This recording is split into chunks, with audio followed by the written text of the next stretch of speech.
Hey everyone, Terry Bradshaw here, checking in from the UVM Horticulture Farm Orchards.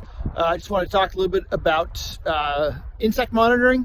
It's just about the tight cluster bud stage here. You can see this on this topaz tree. It means we're going to be maybe, depending on the temperatures, about a week out from bloom. So it's time to start thinking about the insects that we want to trap and keep an eye on around bloom. And the main one that I'm thinking about is Coddling moth. So with Coddling moth, we set these traps, and here's an example of a Coddling moth trap.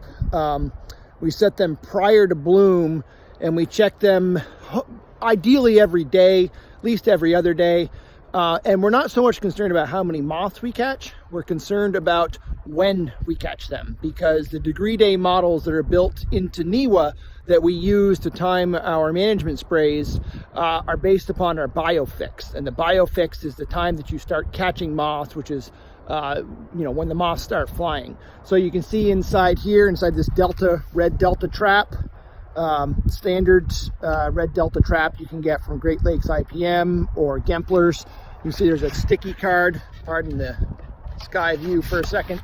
There's a sticky card with a lure, impregnated lure on it, and it's clean except for some random fly that's on there. Clean it this time, and so we'll set these one per block in the orchard and keep an eye on them and record the date of first capture. And that's the time that we can start to set our degree days and start planning our management sprays. Some of the other traps we might be setting right now, Oriental fruit moth, if that's an issue in your orchard. Those are flying right about now or maybe within the next week or so. We start keeping an eye out for dogwood borers at this time too. And this also is a time to start setting out any mating disruption that you might be putting out in the orchard. If you are using mating disruption for dogwood borer or Coddling moth, you can expect your traps, your pheromone traps, to either not work at all or not work reliably well. So there are specific lures designed for Coddling moth in particular that you can use to monitor populations in mating disruption orchards that actually use a different chemical than the standard pheromone.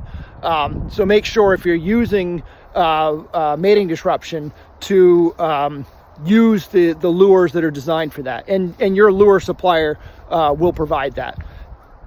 Speaking of mating disruption, this here is one of last year's. We haven't put up this year's yet. One of last year's mating disruption disrupting sticks, if you want to call it. These are we apply these about 40 per acre as compared to the old twist ties that we would have to hang at about 200 per acre. These we get from Nutrien. There's a few other suppliers, but they're the main supplier in Vermont.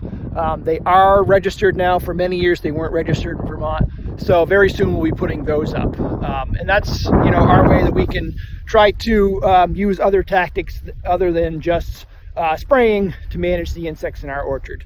That's all for this week. Hope you're doing well, and we'll check in later. Thanks.